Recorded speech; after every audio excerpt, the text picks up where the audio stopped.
So we are live. Thank you. Hello, everyone. Welcome to another session of the 30th Educational Leadership Forum. I am Esolo Eyon Daniel, and I am going to be your moderator for today. I am so excited to have you here for the 30th ELF Distinguished Global Lecture.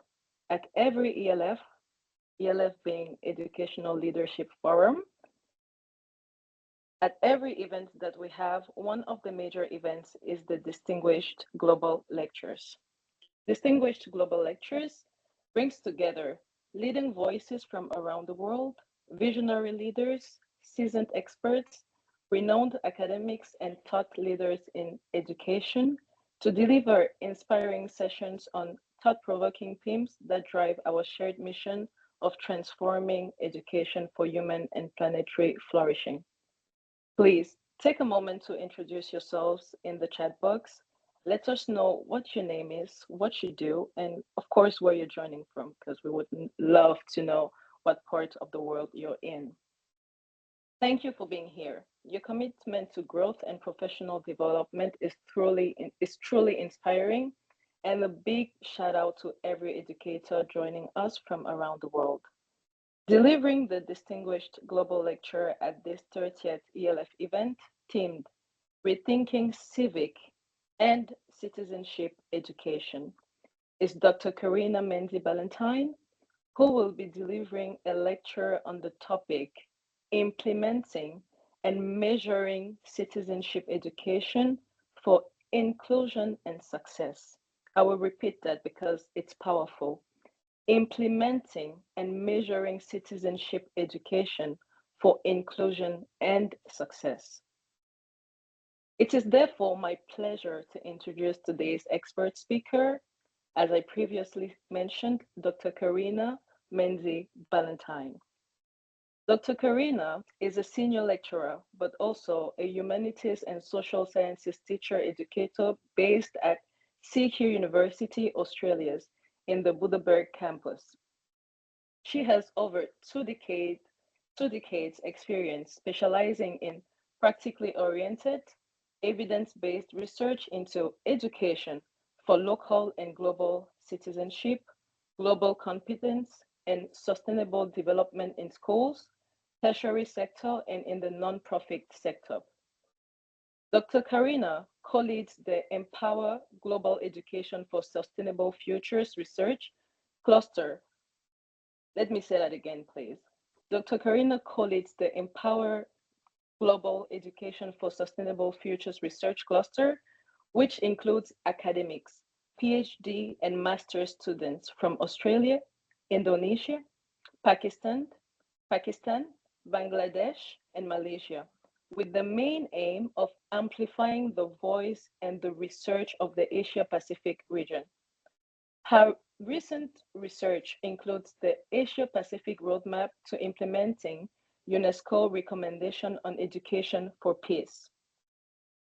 Human Rights and Sustainable Development, the ASAR-APSU Global Citizenship Education Monitoring Toolkit, developing a measurement toolkit for global competence-related initiative to support the Queensland Department of Education's Global Competence Framework, and an international Delphi study with the University of Hull into how teacher-educators contextualize global education.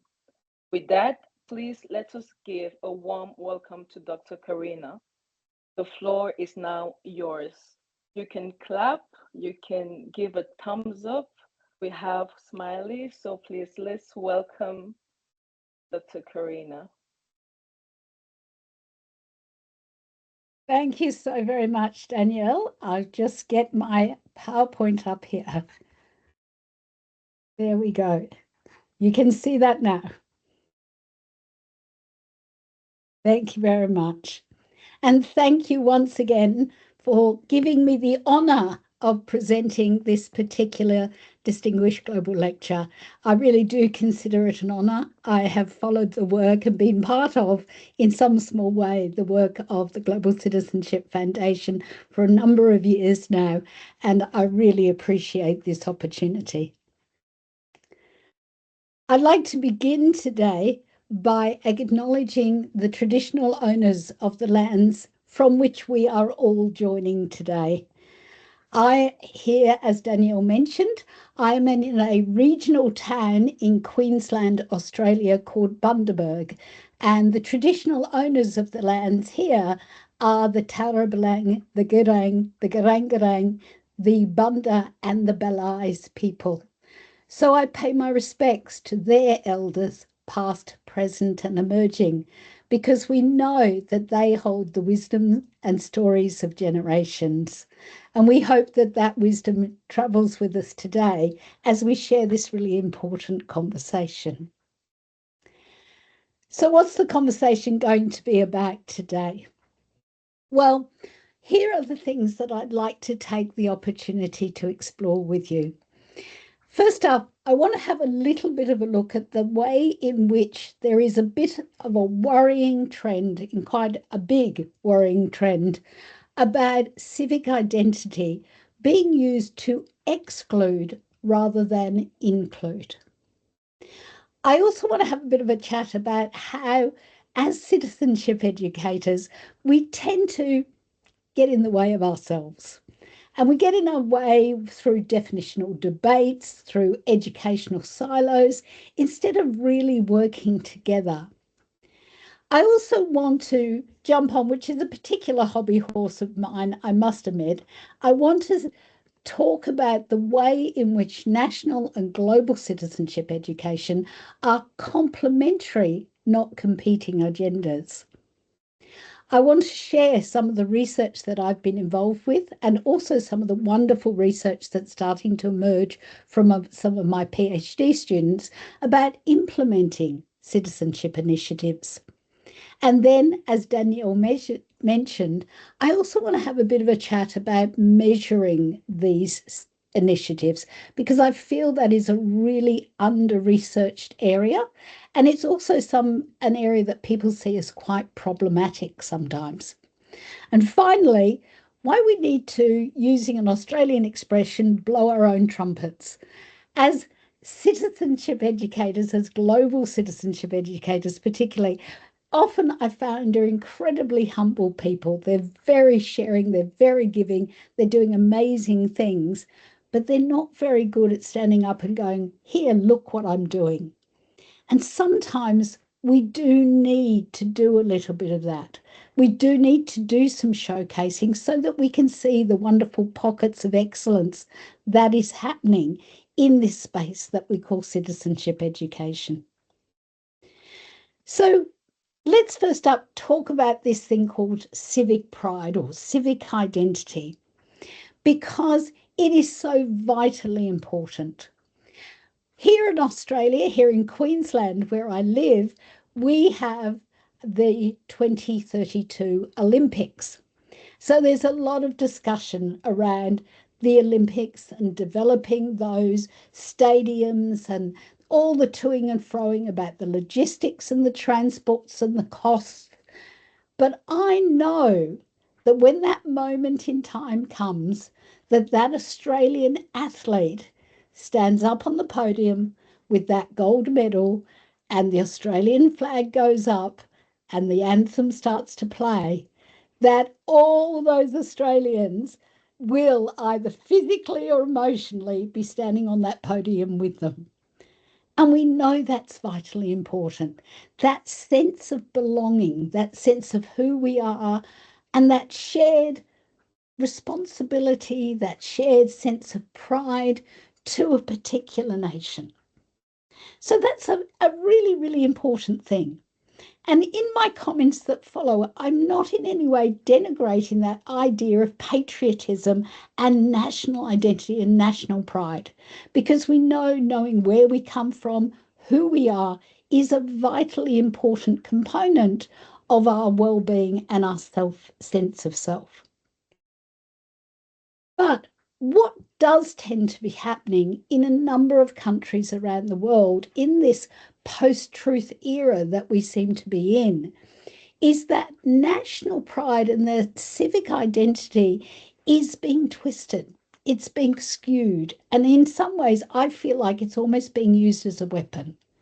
Now, the examples I have here, I know are not examples shared if we have colleagues online from some of the countries mentioned here. It's often sometimes people in leaderships, it's often particular groups. Nonetheless, some of these are very powerful voices. And what you're seeing from these examples, from these various researchers, is situations where civic pride, nationalistic identity is being used to other. In fact, they're defining themselves by what the other people aren't. So you aren't born in this country, or you aren't of a particular faith, or you aren't from our region of the world. That kind of civic identity is very dangerous. And in its most extreme versions, we only have to look back as far as something like apartheid or Hitler's denigration of the Jews so that they became other. You are not German unless you are of Anglo-Saxon Aryan looks. And we see a rise of some of these movements coming back to the fore. And this is a really, really dangerous trend. And if civic identity is in any way supporting this othering, this excluding, and identifying by what we, instead of this wonderful inclusive way of what we are, but rather what you're not, then that's a very worrying trend. So I want to think about, let's come back to the very definitions of citizenship. Firstly, let's look at global citizenship. So let's look at UNESCO's definition here. And I've picked out a couple of key words, key phrases here in bold. And we know that they define global citizenship immediately by a sense of belonging, by a coming together, by a common humanity, and an emphasis on interconnectedness. So immediately in that definitions, we see the exact opposite of what we saw on the previous slide. And even if you come at it from the OECD, who are often, criticized for their definitions, for their works in this space, calling it a bit more market-oriented, a bit more neoliberal agenda, even if you sort of say, okay, well, if UNESCO is a bit more of values and attitudes agenda, and the OECD is a bit more of a market-oriented agenda, even if that is the case, both of them are talking about understanding diverse perspectives. The OECD is talking about effectively engaging with people from different backgrounds. So whether you're talking about it in terms of the skills of working in a global marketplace, or whether you're talking about it in the context of the SDGs and dealing with some of the wicked problems we have in this world, either way, the definitions are around togetherness, interconnectedness, and working together. So if that's happening at the global space, let's take a couple of examples of what it looks like at a national space. Now, picked Australia because I live here, picked Indonesia because I'm working with students from Indonesia and they've been giving me some insights. I'm not saying either of these countries is getting any of this stuff perfect or getting it right. You've only got to look at our own track record of the way in which we have treated our First Nations people to know that we still have a long, long way to come.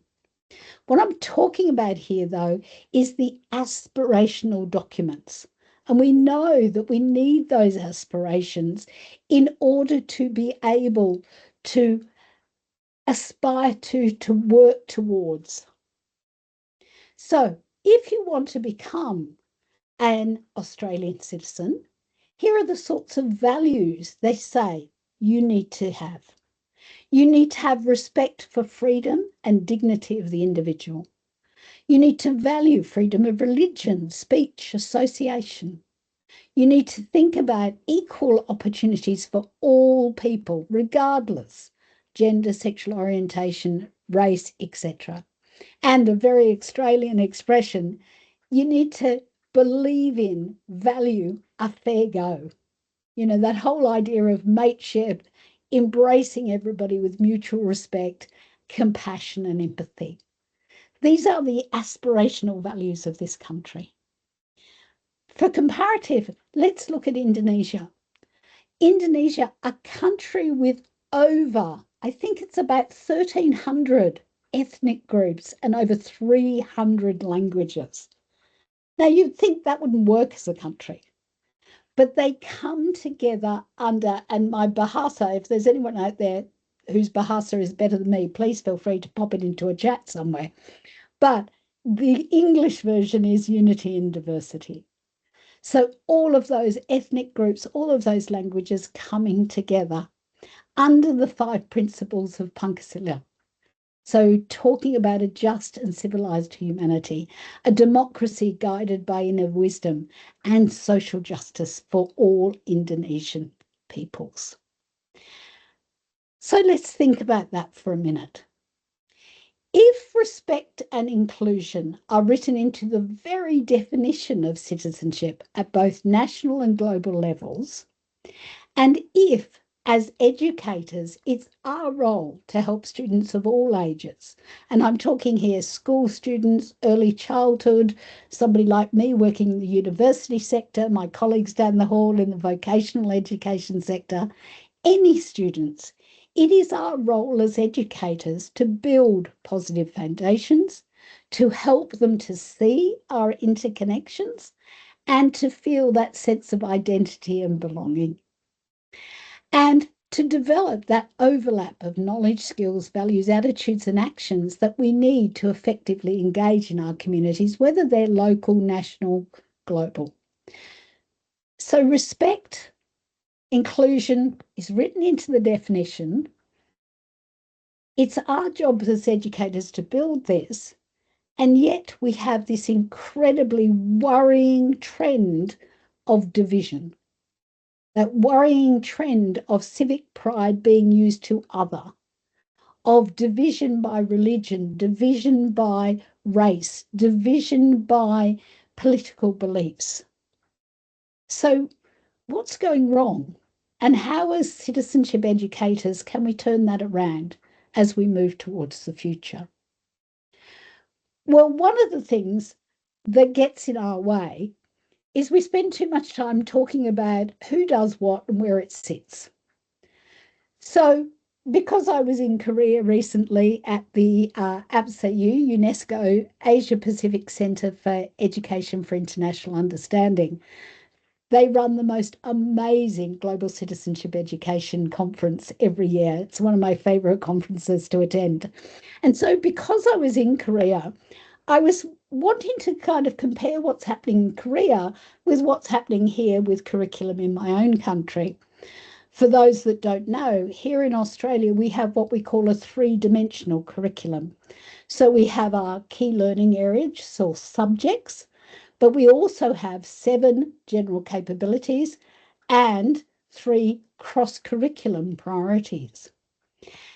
So if I look at my curriculum as an outsider and try and find civics and citizenship education, it is buried in the primary years as one of 4 strands in the humanities and social sciences curriculum.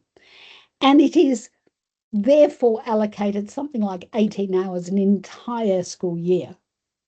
But we know that that isn't citizenship education, because if you look at the general capabilities, they talk about critical and creative thinking, problem solving, empathy, self-awareness, and those general capabilities are supposed to be taught through all the key learning areas. So I was thinking about that while I was looking at this Korean example. And guess what? Similar things are happening. So I was reading this article by Kim there, who's talking about the 22 curriculum. And the quote here, this type of education, meaning this citizenship education, and its power, and I love that word power, to shape students' knowledge, skills, values, attitudes, and actions, what's happening with it? It's getting sidetracked because it's getting sidetracked by debates about what it's called and where it's positioned. And in Korea, that has obviously manifested itself as conflicts between moral education and social studies. So, going back to my question of what's going wrong, I think one of the things is we are worrying too much about where it sits in the curriculum rather than looking at the whole picture of the curriculum. The other thing that works against us all the time is my slide that I call A Rose by Any Other Name. And this is me preparing my slides as somebody who works in the field and thinking, how lost do we get in names and definitions? And you can see there, and it didn't take me long to come up with this list: global education, citizenship education, character education, moral education, global citizenship education, education for global competence, 21st century skills, 4Cs, 6Cs, human competencies, internationalization, ESD, and EFS. Now, I'm not denigrating these particular areas because we know each of them have slightly different focuses. We know that there are nuances amongst them.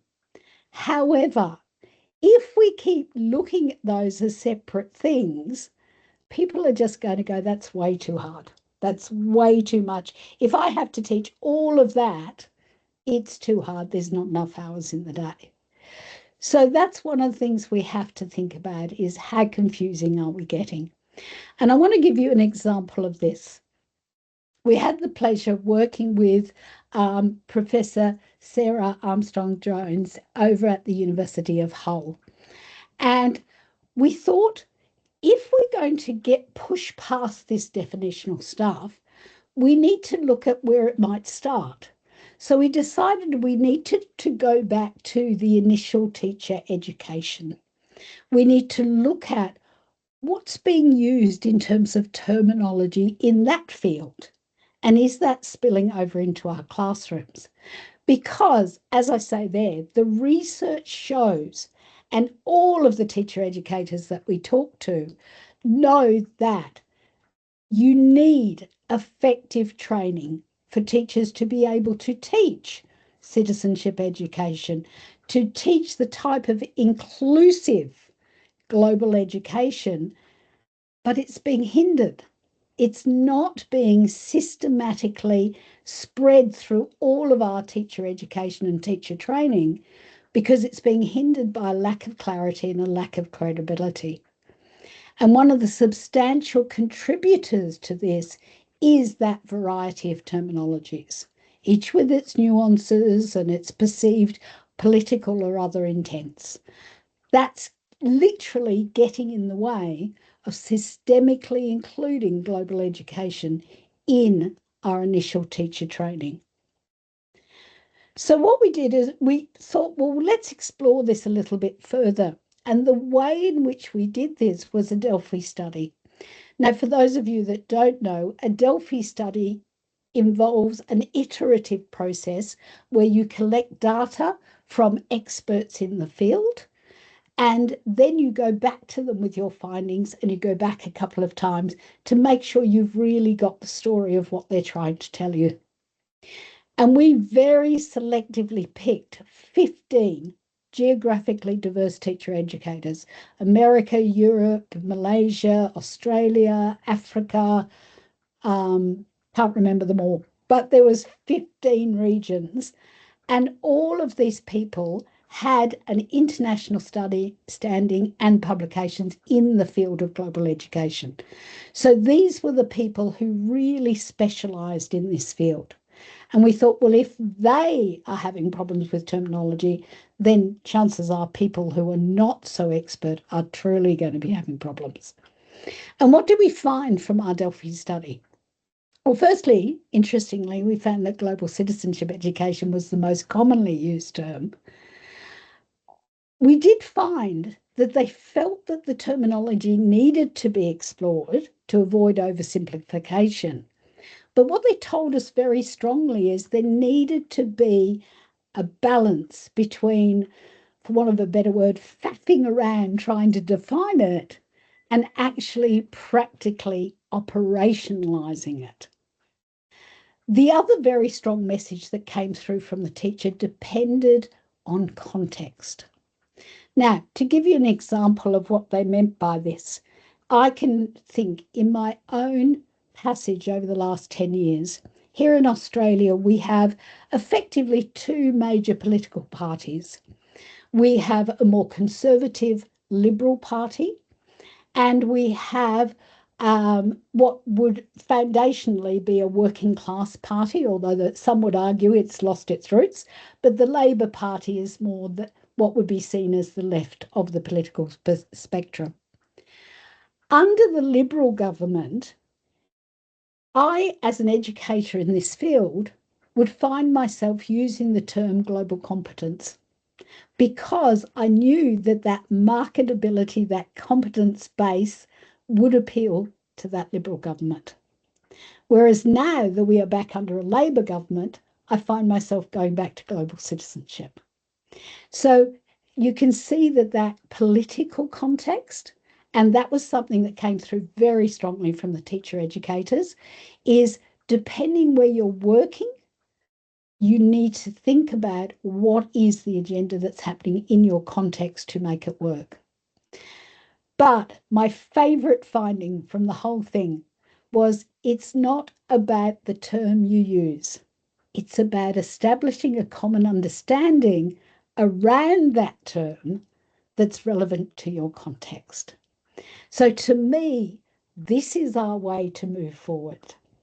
Yes, acknowledge the nuances between the terms, but collectively decide for your classroom, for your school, for your university, whichever context that you are in, collectively decide which term you're going to use and what you mean by that term.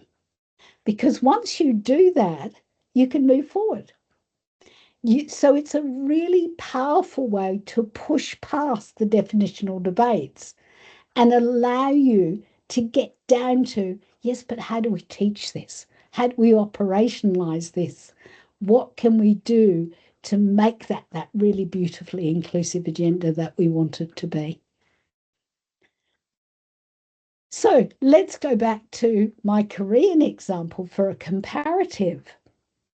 Maybe if we're talking, recognizing where it occurs in the curriculum, recognizing the terminology, maybe it's this whole thing about national and global citizenship.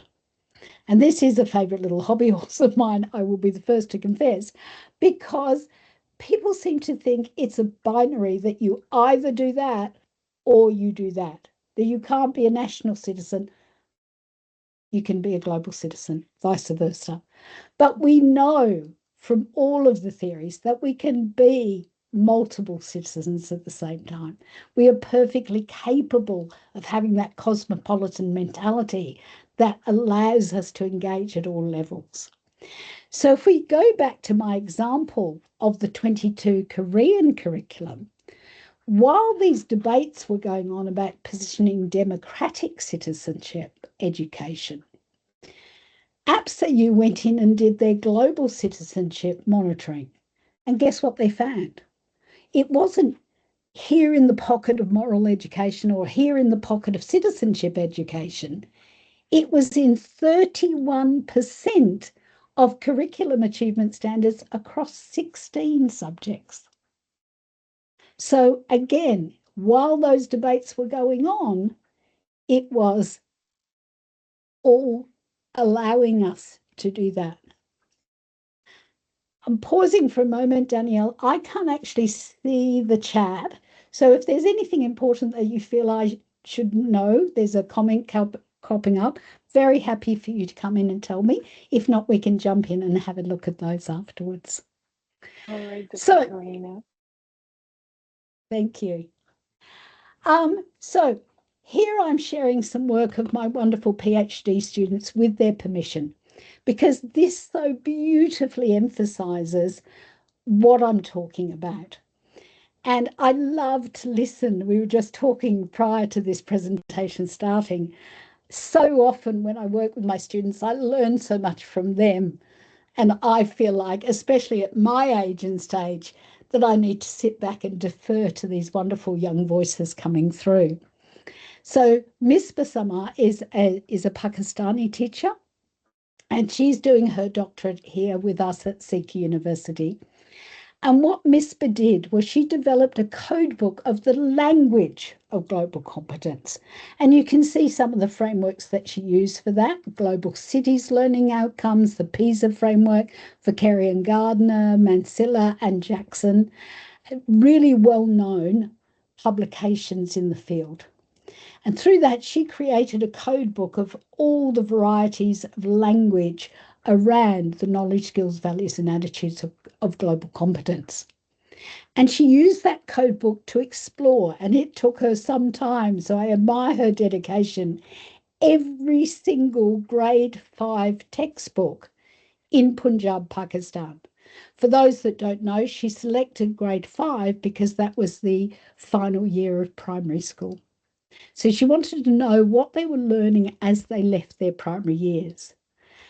And think back to what I just mentioned, what came out of the Korean study. MISPA found in these national textbooks, 31% of sentences across all textbooks included language reflecting global competence. So here's a national curriculum reflecting global knowledge, skills, values, and attitudes. And very interestingly, I felt the highest percentage was actually found in the text for their Islamic studies. Now, for those people with little insights into Islam, and we know that of all religions, Islam is often very stereotyped. It's just perceived by hijabs and the worst elements of the religion. So to me, it was a beautiful finding to find out that the theme of appreciation for diversity was by a very long margin more present in the Islamic textbook than it was in any of the other textbooks, including the social studies, the humanities textbooks. So that's one example I want to give of global perspectives in a national text. One of my other PhD students, Chris Higgins, who is, he's Scottish born but lives here in Australia, and he is very interested in virtual exchange. And this particularly developed over the COVID years when they couldn't take students overseas. So they would develop a program of virtual exchange that would enable students to engage with students of other cultures from other nations. And he wanted to know what was the potential of these programs to develop students' global competence.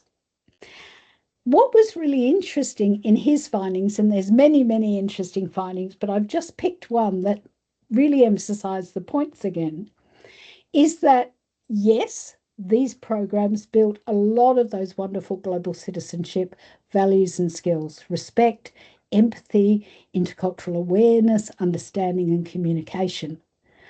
But it also built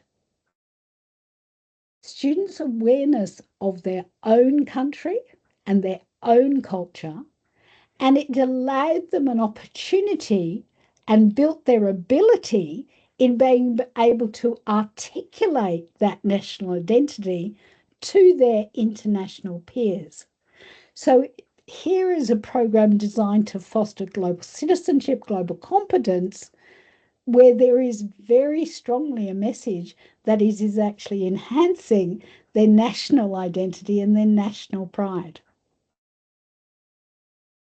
So let's recap on what the research is telling us. The research is saying we can use whatever term we like as long as we have consensus on what we mean by that term for our particular context. The research is also telling us that we can teach citizenship education through any subject, including faith-based subjects, or through cross-curricular approaches. It's also telling us that we can teach global citizenship knowledge, skills, values, and attitudes through national curricula and prescribed textbooks, and that we can teach national pride and identity through programs designed for global citizenship and global competence. Thank you for those thumbs up. I've just realised these wonderful little symbols coming up in the corner of my screen here. So let's go back and think, okay, if all that's the case, what's stopping us? You know, why isn't this just taking over the world and getting rid of all that horrible division that we're seeing? Well, I think it's because as educators, we are feeling like this. I don't know about you, but on any given day, I'm pretty much the lady on the left side of my screen, competing agendas coming at me from every direction. Or you might be feeling like this gentleman here who only has one little figure to work and there's another stream coming at him from another direction. If there's an educator online at the moment that doesn't feel like that, please introduce yourself at the end of the presentation because I'd want to know what you're doing right, because clearly I'm not. So how can we push past that? How can we take what the research is telling us and push past this overwhelmed feeling that we have? Well, to me, the future of civics and citizenship education is in a holistic approach. What we have to do is we have to stop seeing all those definitions, all those names as separate lenses or even competing agendas.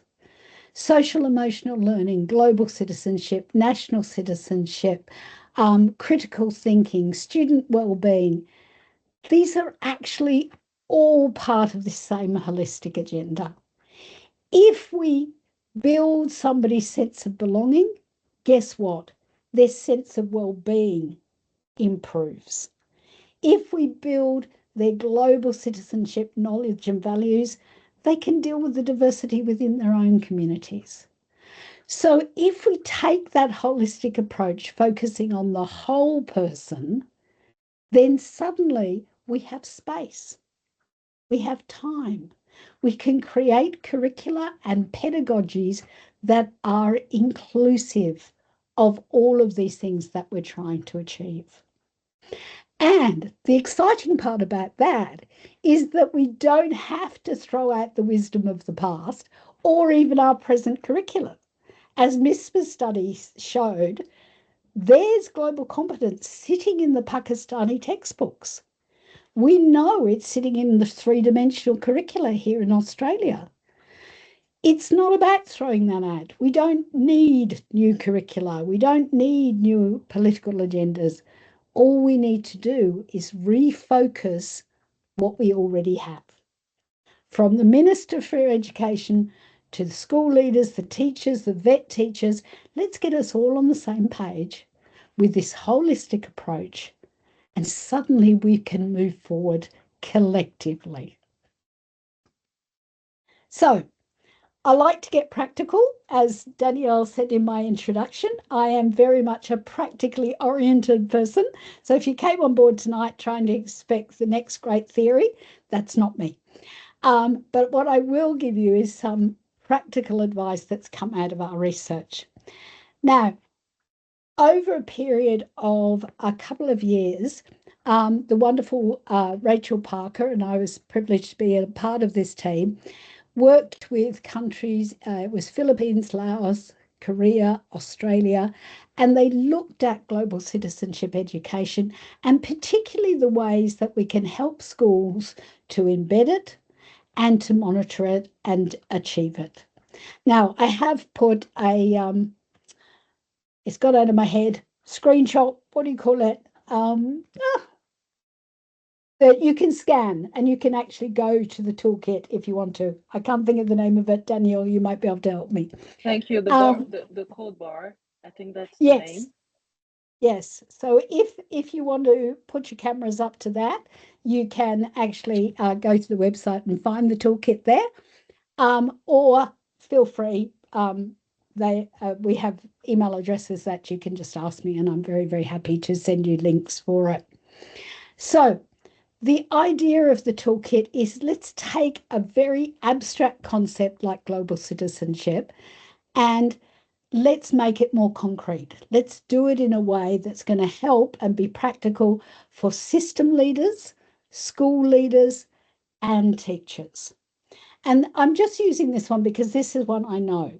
But the message is you don't have to start from scratch. I know that the Global Citizenship Foundation has itself fabulous resources that you can draw on. UNESCO does, AppSAU does. So I'm not saying this toolkit is the be all and end all, but what I'm trying to say is don't feel like you've got to start from scratch or do it by yourself. There are other people out there working in this space, and they're very happy to share. This toolkit is available free online. You can jump on, you can use it. There's many other resources out there as well. So we can use these to implement global citizenship education. But please come back to that word contextualization. The idea of this toolkit, we have written it in such a way that we're not saying teach this or teach it in this way. The idea of the toolkit is an inquiry cycle that allows you to have a look at where are we up to? What are we doing? And how can we work with our curriculum, with our students to overtly teach citizenship education and assess it? And I'll come back to that word assessment in a moment. So when I say about contextualization, this is from the framework itself. As you can see, what we've said is, if I'm teaching global citizenship education, what are the elements of it that are essential in order to make it global citizenship education? Well, there are core content areas that we need to think about: interconnectedness, human rights, peace, sustainable developments. These are the core content areas within this field. We need to be looking at the knowing, the valuing, and the doing, and I'll come back to that in a minute. And we need to look at how deep the understanding is. But they're the essentials. The rest can be contextualized. What type of transformative pedagogies are we going to use? What content level areas are we going to use to teach peace or to teach sustainable development? How are we going to define the term? All of those things are sitting on, for me, the right-hand side of that particular framework, because we're saying contextualize all of that. Make it your own. Make it work for the country, for the school, for the context in which you are teaching. In the framework, we have an inquiry cycle. Now, an inquiry cycle is something very familiar to teachers.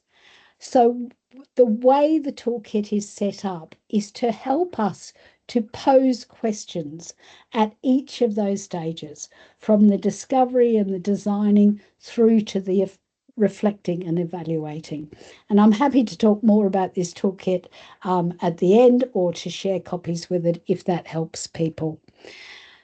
What I want to, just for the purposes of this presentation, is I want to drill down into this bit called assessment. Because in all of the research that we have been doing, the most under-researched, misunderstood area of citizenship education is in the assessment component. We see beautiful examples of people teaching it, and including it in their curricula and having wonderful outcomes.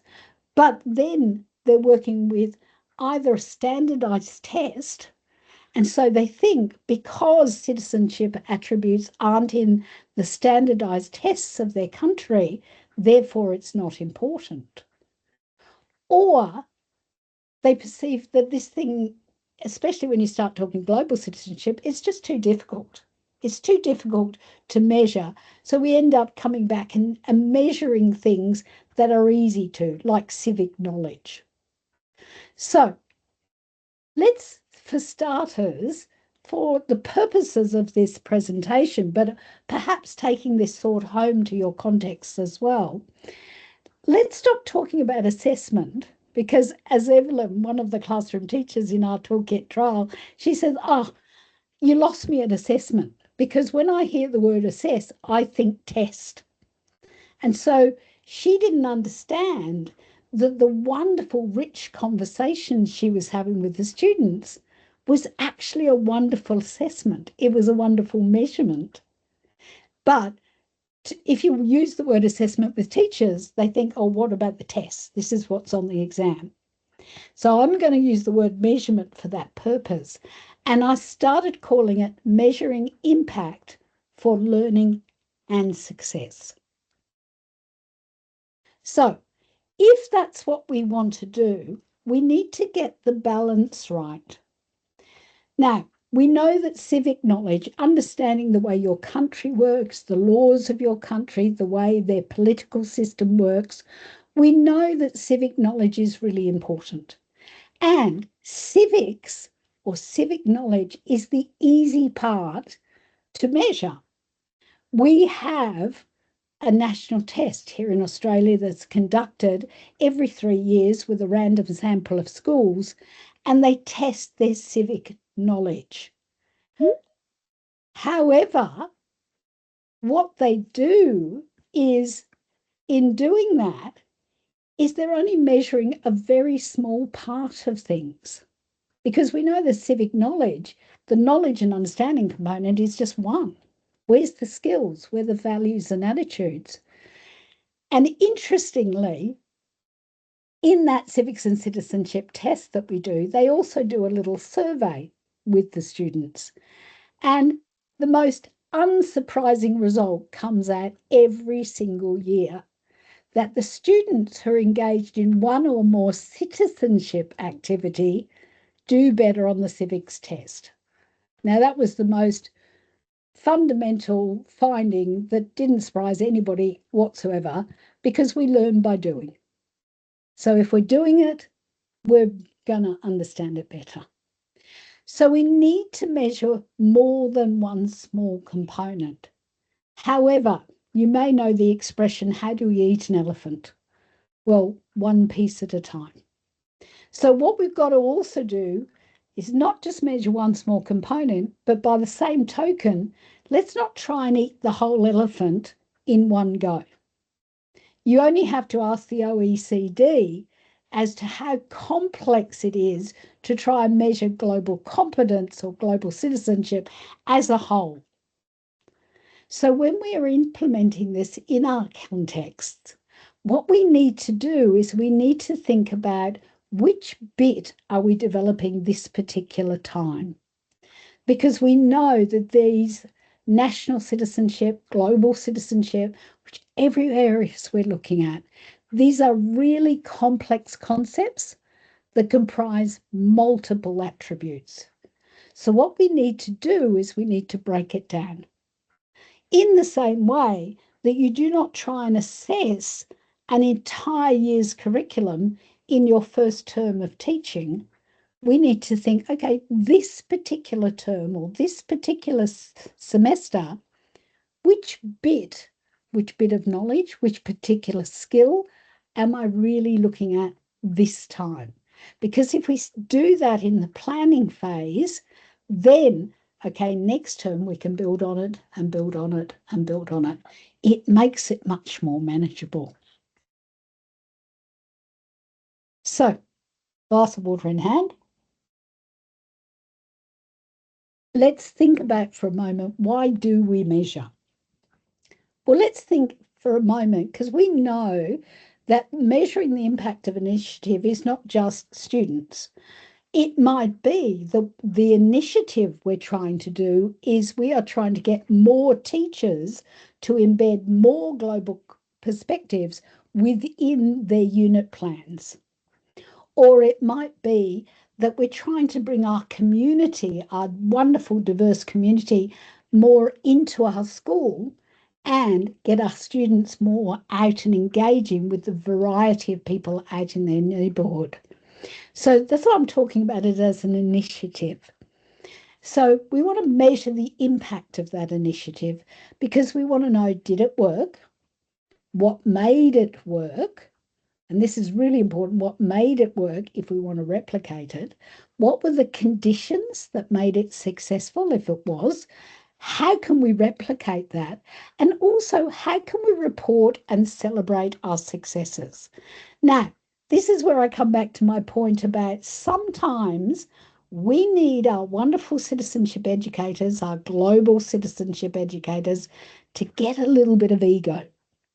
Because I'll be honest, we can be safe and vulnerable in this space.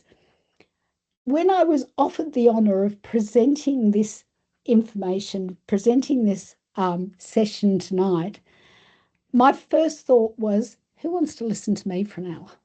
What on earth am I going to say? Because it's the nature of the people that work in this field that they potter along and they do this work. And I had been doing it for some time, and I'd worked with the department to develop their global competence framework, and I'd been doing this work with UNESCO. And I just happened to be in a workshop with our head of research. And she came over to me afterwards and went, thumped the table and said, Karena, why don't I know about this stuff? And the answer goes back to a little bit to our overwhelmed person over there, that we're so busy doing it that sometimes we don't have time. And two, this humble element to citizenship educators that we feel uncomfortable in sharing. However, it is vitally important that we do. It's vitally important that if we have little successes along the way, that we let people know that so that we can build and grow and extend. Because otherwise we have exactly what we've got now, these brilliant little pockets of success, but they're not being systemized, they're not being spread. And a big reason for that is because we don't know they're happening. So, I mean, that's why I get excited about things like, the Global Citizenship Foundation are going to have the awards at their upcoming conference, because we need to know what's out there and what's happening. So let's think about it in terms of if it was a student initiative. So here is a unit of work in which we want to embed global citizenship education, for example. We know that citizenship education is multidimensional. It is not just civic knowledge. It's also about values and attitudes, and it's also about skills and taking action. Now, one of the things I really like about the way Rachel has shaped this particular toolkit is she has just broken that down very simply into knowing, valuing, and doing. So if we were working with some teachers in the toolkit trial, and they said suddenly it became clearer. Because for any particular unit of work, I can think, what do I want them to know and understand? What do I want them to feel about this topic? And what do I want them to do or be able to do, or what action did they take? So if you break a really abstract concept like global citizenship down to the knowing, the valuing, and the doing, suddenly we can actually measure. We have something that we can measure. The other thing that is in the toolkit, which is also, I think, a really rich way to explore global citizenship or any type of citizenship education, is this concept of the depth continua.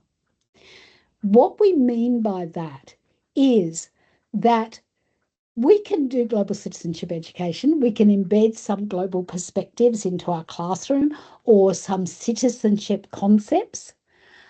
And they're really good ideas. So we've got some really good ideas, but we haven't kind of put them together. We're calling that surface, or if you like, foundational knowledge. Now, that is not a derogatory term. We all have to start somewhere. We've all got to start. And we're even thinking maybe we'll change the terminology to foundational rather than surface, because that's our beginning level. If I can start putting a few ideas together and understanding the connections between them, okay, then we can talk about deeper knowledge. But when it becomes really rich is when I get to that transfer stage that I can take my understanding, I can take my skills, and I can apply them in another context. So let me just give you a little bit of an example of this. Before I jump into that, I just want to remind people that it's not the test. Okay, there are so many ways that we can find clues as to the impact that our particular initiatives, our units of work are having. We know that even the youngest of children can draw and explain their drawing to you. So they can demonstrate their knowledge through drawing. They can demonstrate their values through drawing and through writing. They can describe what behavior their intentions are. They can undertake acts and actions. And we know that citizenship is about action, active citizenship, actually doing something. It's all very well if we value it, but it's no good if we don't do anything about it. We can look about what they are saying to demonstrate their understanding or what they're creating. And I guess I popped that slide in there to get away from this assessment idea. It doesn't have to be a test. It can be something the children are doing in the playground. It can be a conversation that you overheard. And you start gathering that evidence and start thinking, now, is that surface? Is that deep? Or is there transfer? And here's that example I was talking about. So off the coast of Queensland, we have this stunning sand island. And for many, many years, decades, it was known by its colonial name of Fraser Island. It was actually named after a governor's wife.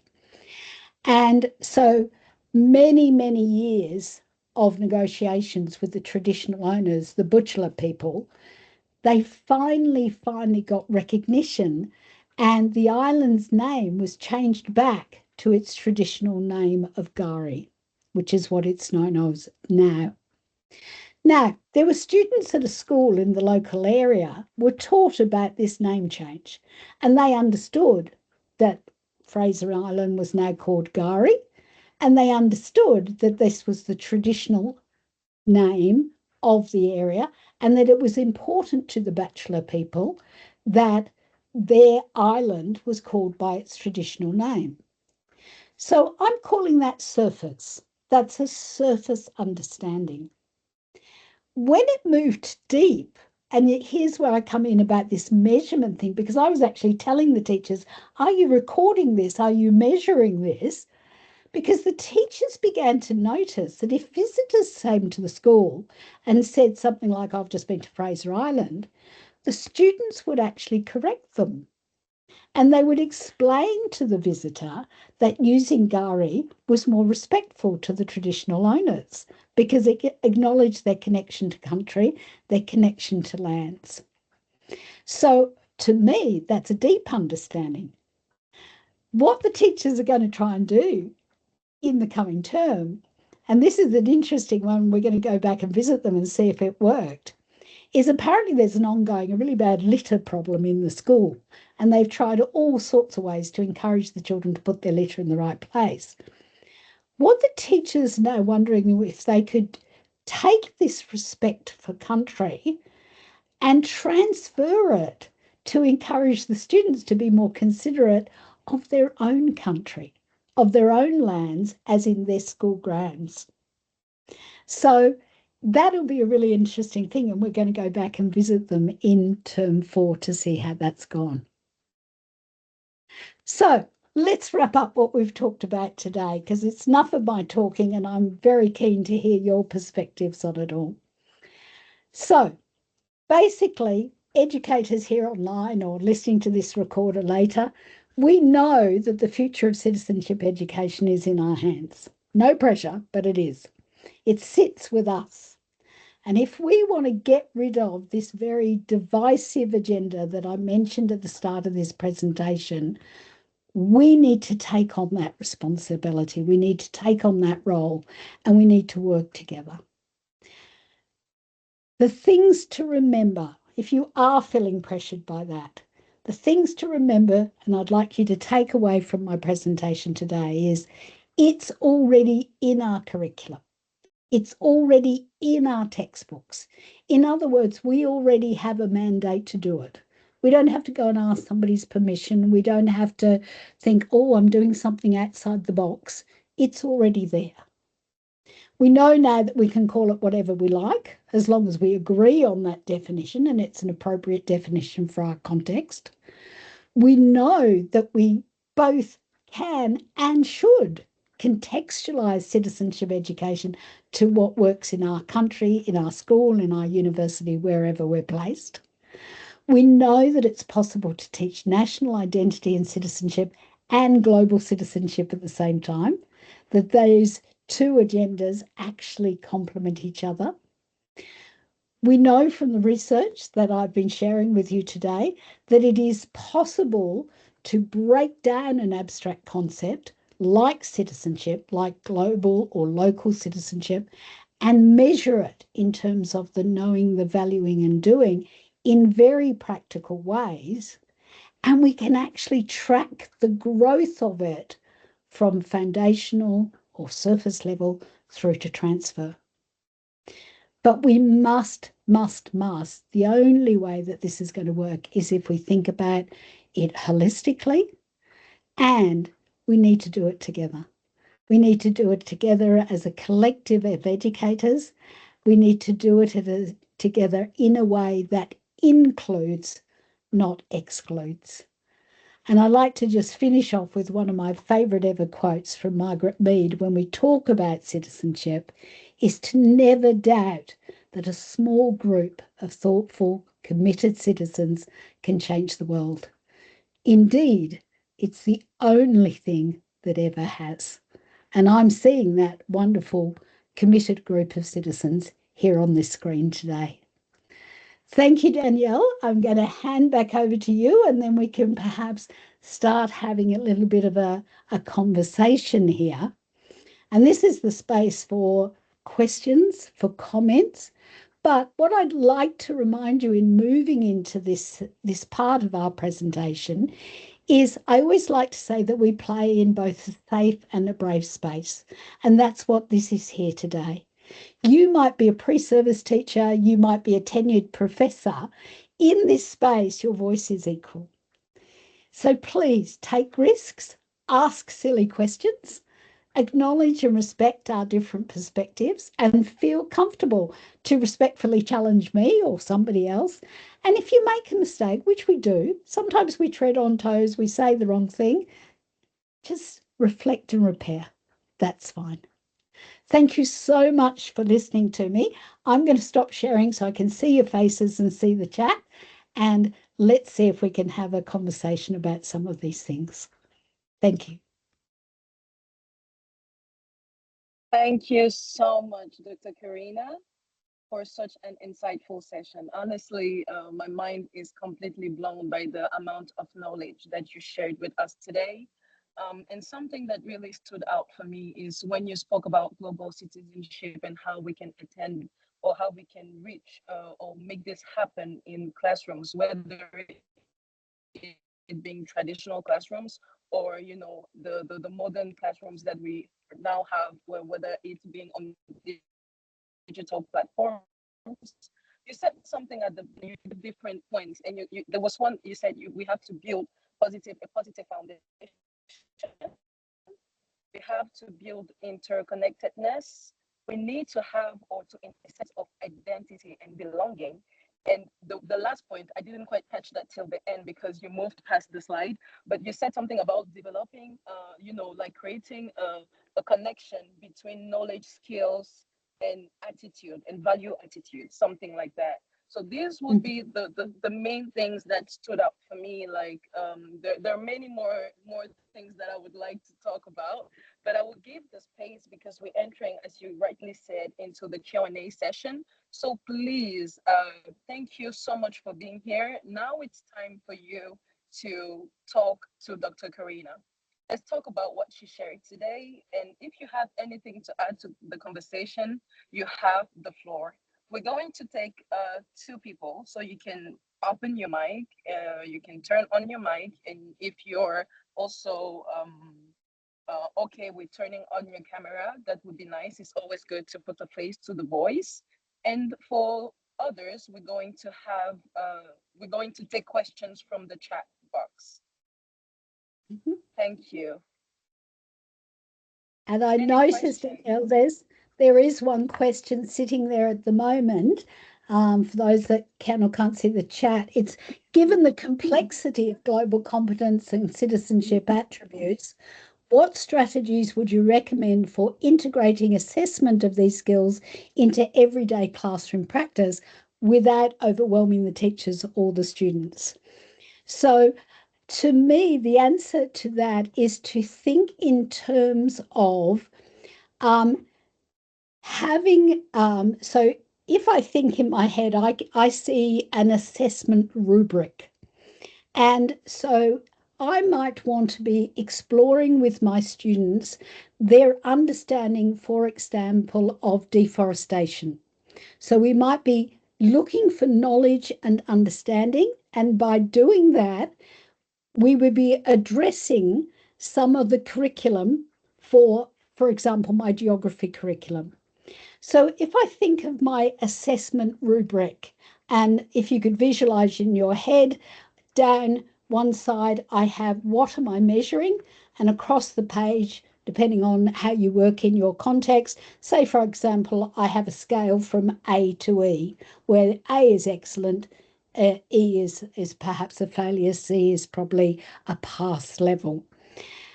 Within that rubric, what I could do is I could put in a measurement component that looked at their understanding of deforestation. So in other words, a knowledge marking criteria. The assessment task that I might given them to do that is an oral presentation where they had to pretend that they are being very persuasive to an organization that perhaps is engaged in deforestation. So on that same rubric, on the same assessment, I can have a skill that I am looking at their ability to critically analyze the information and present it in a persuasive manner. So can you see within that one assessment, I've now ticked off some knowledge and I've ticked off two different skills. And that's not been a big task. It's been part of the same task. And I can actually work ways in which that I can put a reflective journal as an addition to that oral presentation in which the students can reflect on using something like, say, the Harvard Visible Thinking Routine, where they say, I used to think, but now I think. And from that, you can measure changes in attitudes. I used to think, they might say, deforestation wasn't really a problem. Now I think we need to work towards doing something greater. So can you see, within one assessment, we have managed to capture knowledge, skills, values, and attitudes. So that's what I mean when I say bringing these things together in a holistic way. I hopefully that answered a question. Okay, I have another question here. I'm just scrolling up to make sure I haven't missed one in between. Thank you, Mohammed, from your question. If global citizen education can be taught in collaboration with national or local values, why are these two themes generally thought to be mutually exclusive? My answer to that is I don't know. Somebody along the lines decided that these were competing agendas, and we seem to have to work really hard to convince people that it's not the case. I think one of the ways that we can do it, Mohammed, is if we break down, because as I say, if you talk about citizenship, be it local or global, it's quite a abstract concept. So I think one of the things that we can do in breaking it down is if we talk about what are the skills of citizenship. And in this post-truth era that we're in, where somebody was showing me the scariest things of AI generated pictures and podcasts and goodness knows, and there was no people involved in it whatsoever. One of the best skills that we can teach them is critical thinking. Because can you see that is whether they go to a meeting of their community land care organisation, perhaps there is an organisation that is looking after the clean up campaign for their local waterway, local group. If we teach students that there are different perspectives, there are equally valid perspectives, but sometimes those perspectives can be competing.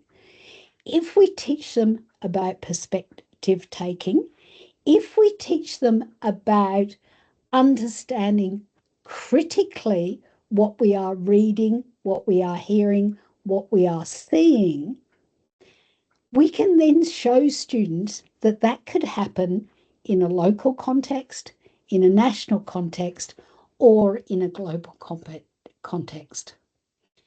If I could give you another example that, perhaps blends these things together. Sometimes these things can be too vague and too hard, and they say, oh, we can't teach this to young children. Can you imagine a situation where in the school ground, for example, there's an argument because the grade 5 boys always hog the soccer ball every lunchtime, and the grade 4 boys want to have a play with that soccer ball, but always the grade 5 boys pull rank and they have to negotiate over who actually, they might divide it up amongst lunchtimes or something like that. So you can use that example, take that one, or put it together with another one. There is an area in the playground where there is really lovely trees and shade cloth. And there's always a bit of a fight as to who gets to sit and eat their lunch there, because that's the coolest, nicest place in the playground to do it. Can you see we could use those examples to then look at a global issue? Because we can say that the dispute over the soccer ball is equivalent to a dispute over resources, and that many wars have been fought over who has rights to that oil, for example. Or if you talked about who gets to sit in the shaded area of the playground, that is a dispute over territory. And we could link it to a global issue, and we have a very big one facing us right now in terms of Gaza as a dispute over territory. Now, obviously, it depends on the age of the children that we are talking about. What I'm trying to explain to you is we can show that those values that are so important to us in our local community. Now, they may be religious values, they might be non-secular values. Those values that make us an important, a polite, a respectful, an inclusive member of our local community is exactly the skills that we need to be a really good global citizen so that we can work on these bigger issues. Is that answering your questions in some way, Mohammed? Feel free to ask me a follow-up one if you need to. Wonderful. Thank you. Now, I think, Samuel, you've got your hand up. You've been Yes. sitting patiently.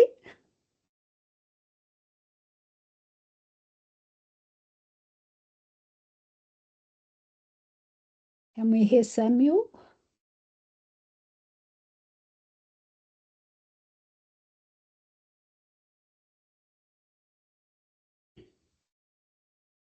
Um, are you there, Danielle? Samuel, Samuel, Samuel, your Okay, mic thank you. is Oh, So he's muted. there. We got him It Danielle now. looks That's like just he's okay. here now. okay. Danielle just enabled my microphone, so I think now I can speak. Okay, so Right. can you hear me clearly? I can, yes. Oh, thank you very much, Dr. Karina. It has been a wonderful session. I learned a lot, and I just want to contribute because many of the tips you shared really, um, show that sometimes to teach citizenship education, you don't have to have a specialized curriculum for it before you teach it in your classroom. For example, in the Nigerian curriculum here, I don't think intentionally we have actually embedded global citizenship education or or civic and citizenship education into the curriculum. So what I try to do is that in my classroom as a teacher, as an educator, I try to help my students to see life beyond their present community, where Lagos Island, where they stay, because most of my girls has never stepped out of their community. But through my teaching, I show them that the world is connected. Okay, so I usually tell stories. So I was in South Africa one time. So I bring stories of how young people are making changes in their community. So when they hear this kind of stories, they believe that they too they can contribute and they can do something where they are. Okay, even in my subject also, I try to link my subject to um, practical things that they could apply those subject to. For example, if I'm teaching them in my class, let's say about input and output devices or data, I could tell them how is data supporting healthcare in India, how is it supporting banking in America. So I try to link my classes to whatever is happening globally. Okay, so then I also have some set of girls that we call them change maker squad. Okay, so their actions every day shows that they are taking care of the planet, that they belong, that this world is one, that we can be here in Lagos, but we are connected, we are all the same in the world. So things like environmental pollution that has affected us, you see going out there, taking care of the environment, trying to ensure that there is reduce the waste pollution in the environment. So knowing that as they are doing this, they are not just taking care of their community, but taking care of the entire globe, the entire world. So I think these are the ways as educators, even though to civic and citizenship education or global citizenship education, we could ensure that we let our learners know that what they are doing is actually affecting the world because they are a global citizen. So this is just my humble contribution. Thank you so much, Dr. Karina. I really enjoy your session. Thank you so much. Thank you, Samuel. You are the epitome of that very humble citizenship educator that I've been mentioning along the way. So I'm very glad to hear your voice. I'm very glad to hear the wonderful work that you are doing. Because, yes, I think, and this is one thing I work with my educators because I say to them, if you become that global educator, and what I mean by a global educator, don't get hung up on it as if I mean international. I mean bringing that global citizenship type mindset, that citizenship mindset to what you're doing. Once you start doing that, you can see it everywhere in your curriculum. And that's what I'm hearing you're doing, Samuel, is that we can, you know, one of the projects, I'll give an example. One of the projects that we were doing with the Department of Education with their global competence work, we were doing sample units of work for the different subject areas so that to show ways that you could put these global perspectives and global skills into their curriculum, or at least make overt what was already there. And somebody told me, is that, oh, but you can't do that with maths. Well, you know, I'm one of those people, if you tell me I can't do it, chances are I am. So of all the subjects, we actually did the same unit. So this was a unit of work that was already written, was already in the curriculum. And one of them, it was about measurement and perimeter and stuff like that. One of it, we brought a sustainability message to, because what they were measuring was around deforestation. It was around the number of hectares. So they were using percentages, they were using area, they were using perimeter, all those skills that they needed to learn, but they were learning it through the lens of deforestation. We then actually took exactly the same unit of work, same mathematical concepts, and we did it through the lens of intercultural understanding.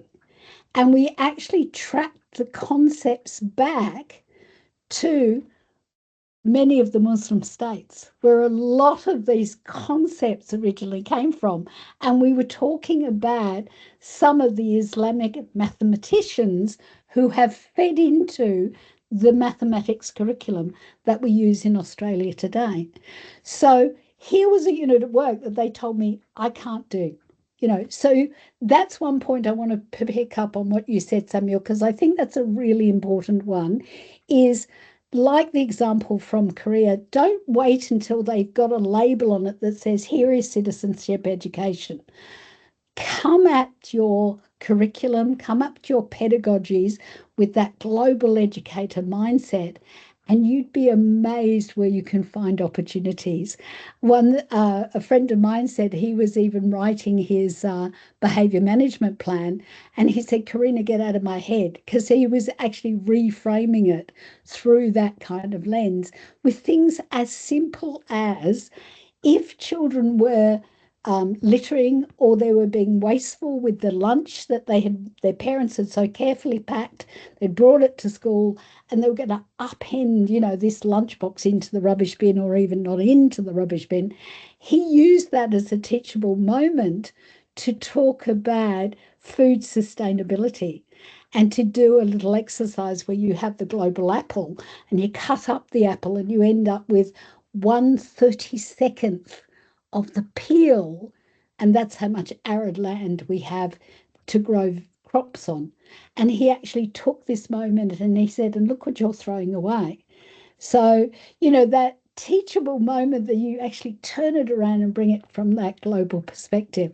So that's the one thing I wanted to mention, picking up on what you were saying. The second wonderful point that you made is that whole act local, think global perspective. I was involved in a beautiful project years ago with, some of you may know of, the Centre for Environment Education in India, which is, again, fabulous organisation if you ever get to the opportunity to work with Kartikeya Sarabhai and his staff. And the project we did with them was called Project 1600, because the coastline of Gujarat and the coastline of Queensland is actually mirrored, because it's about 1,600 kilometres where we have a natural reef. You may have heard of the Great Barrier Reef that's off our coast. Gujarat also has a reef. They also have a number of ports.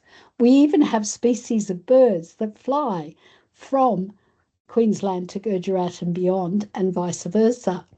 So what we did is we got schools in Queensland and schools in Gujarat to do little local conservation projects. Now, it might have been something as simple as cleaning up the rubbish on the beach, or working with, here in Tasmania, around the corner at Monrepo, we have the opportunity. It's a turtle nesting site, and so the project that the local school did here was making people aware of keeping their lights low so that they don't disturb the pathway of the hatching turtles, because they'll go towards the light and not towards the sea. They did that project here. Their partner school did the project there. And the reason that we did it in that way was we wanted them to know that they could do a little local marine project, but actually we're all connected by the same ocean. So globally, you were having an impact because here were two schools in two countries contributing to the conservation of the same ocean. So that's the other fabulous point that you make there, Samuel, is scale it down to something that's understandable for those students, but then scale it back up to see what a global impact they're having. That was a very long-winded answer and response, but I'm just inspired by the work that you're doing there. Do we have any other questions or comments, Daniel? And feel free to just comment if you have something.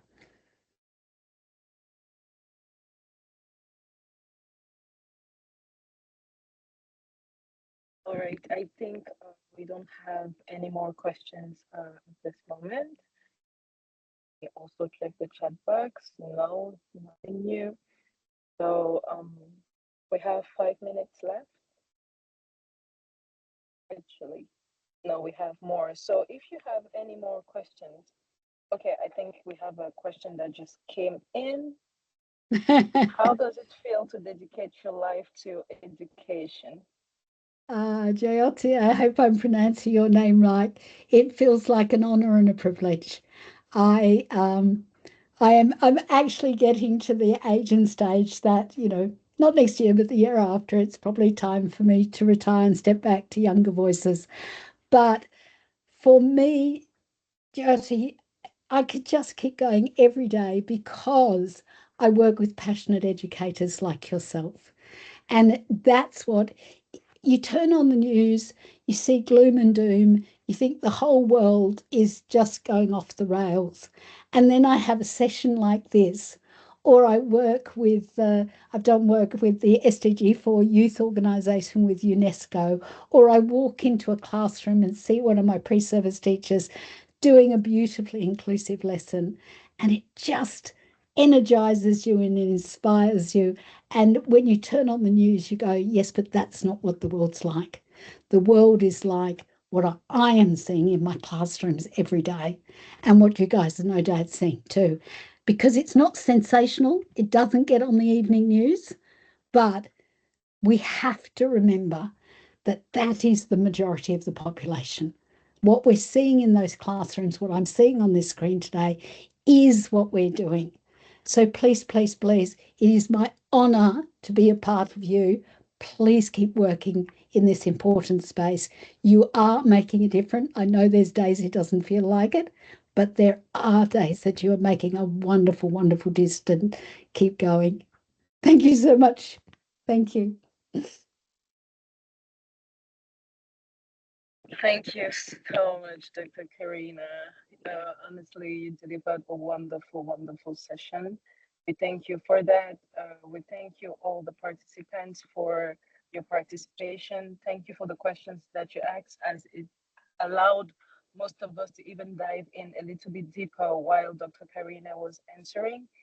Dr. Karina, I had a question, and I am not in the education field other than at Global Citizenship Foundation. And because we still have a few minutes left, I just wanted to ask, like, at the individual level, like as an individual, back at home, I come from Cameroon, Central Africa, and I think I don't know if when we studied civics, we had a subject called civics, civic education. I don't know if it's quite the same thing as global citizenship or global citizenship education, or if that's like I don't know, a small dot in a bigger circle. I don't know. But I remember when that's the subject where they used to teach us how we need to respect the country, and we need to respect our fellow citizens. So if some like an old woman comes in, I have to stand up in order for her to sit down. And that's where, just the empathy, the respect towards one another and everything. That's the subject that we used to have. I'm not even sure it's in the curriculum still. But my question is, that was just at a national level. It's true that you can take the teachings that we had there, and obviously, when you travel around the world, it's the same thing. If you see an elder, you have to give space for the elder. If you see a pregnant woman, if you cross the road, you have to look left and right, or right and left, depending on where you are. So, at an individual level, or like as a parent, what is it that we can possibly do in order to also share, or to start the global citizenship education conversation where it hasn't started, as it hasn't started in my nation?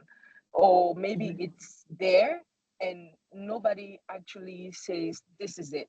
So as and I'm asking this just because I want to do something. I want to be part of the change. What can I do? What can we do as individuals? Okay. I'm going to start by pulling up on your very first comment because you said I'm not in the education space. You absolutely are, Danielle. We have to stop thinking of education as something that happens in schools and universities, because we as parents, as individuals, as community members, we are educators every day. And that goes to your point, because to me, and this is where I talk about, safe and brave spaces, because we have to have a voice. What can we do as an individual? We can stand up and we can have a voice.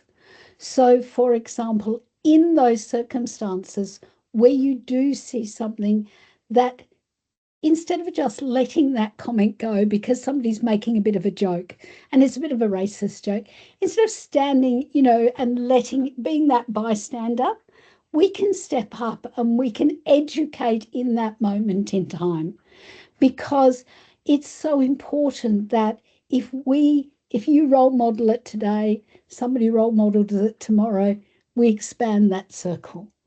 So I think one of the biggest things we can do is, and it always goes back to Gandhi's comment, my life is my work. It's like I am showing every day what I mean. What I mean by my teachings is that we need to be the role model. We need to be brave enough to stand up and say, I'm sorry, I didn't find that joke funny. Or I think that was, in a respectful way. I feel that that could be racist. I feel that that's probably an inappropriate comment to make. I'll give an example again. One of my Kartikeya I see as one of my inspirations. And so Kartikeya Sabarai, as I say, he is the son of Vikram Sabarai. My voice is getting tired. He is a well-known, well-respected person. The Centre for Environment Education is one of the leading environmental organisations in the world. So I was really interested the first time I went to India, and I was visiting there in person, and I was met off the plane. And the first meeting I had with Kartikeya is he said, I'll come along to this meeting because I am having lunch with some business people that I want to talk to. I was amazed to find that this lunch was with a big mining company. And this is not what I expected when I was getting off the plane to work with this environmental organization. And suddenly I found and it was really interesting because at that moment in time, there was a big debate going on practically in my backyard in Queensland as to whether this company should be granted a license to mine in Queensland. And I said to Kartikeya after this meeting, we talked things through, and I was listening and not feeling comfortable with some of what was being said and all that sort of thing. And I said to Kartikeya as we drove back to the centre afterwards, that is not a meeting I expected. How were you, the centre of this environment education, sitting down with these CEOs, these executives from this big mining company? His response sat with me so well. He said, too often you see that, head to head, that aggressive approach. He said, to me, these companies, if they are doing the wrong thing, they're doing it for one of two reasons. One, they're doing it because they want to make money, in which case I have to show them a more sustainable way to make money. Or two, they're doing it out of ignorance, in which case I need to educate them. To me, that just perfectly encapsulates what you're saying, Danielle, because if somebody is saying or doing the wrong thing, they might not mean to do it out of ill intent. Somebody may not have taught them that that was the wrong thing to do. I can go to example of a child that I knew who went past the collection box in the church and took money from this collection box and headed off up the street. And the minister was so beautiful in that moment because they used it to teach. And they said, why did you take that money? And he said, well, I thought it was people's money. This child did not steal in that sense. He literally did not understand that money was not something to be shared. It's not something to be taken home. So he needed to be taught that that was the case. So that's what I mean by educator. We are all educators every single day. And that's where we can bring local, global perspectives, values, respect. The respect that you're talking about is a respect, whichever level that you're operating. Thank you so much, Dr. Karina. So I already downloaded the research that you sent. I hope everyone in the chat had the chance to do so. And in case not, Dr. Karina, do you think it's possible for us to have maybe the link dropped in the chat?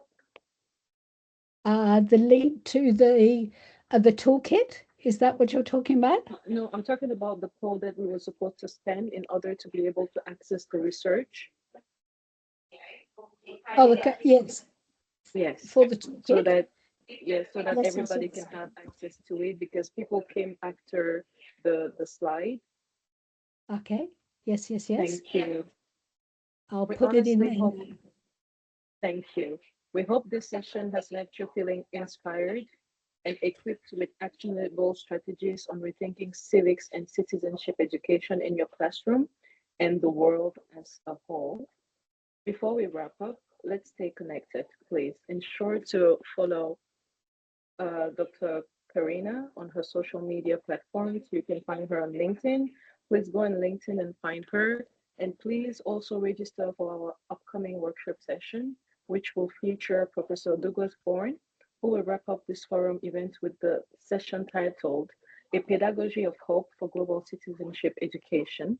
So please kindly register in the link that will be sent in the chat box by my colleague.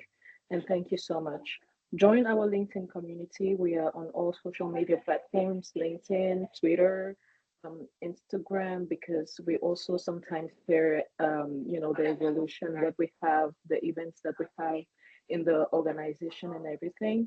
And I think this will be it. Have an amazing day, everyone, and stay inspired. Thank you so much, Dr. Karina. It was a pleasure to meet you, and it was a pleasure to have you with us. Thank you so very much. Thank you.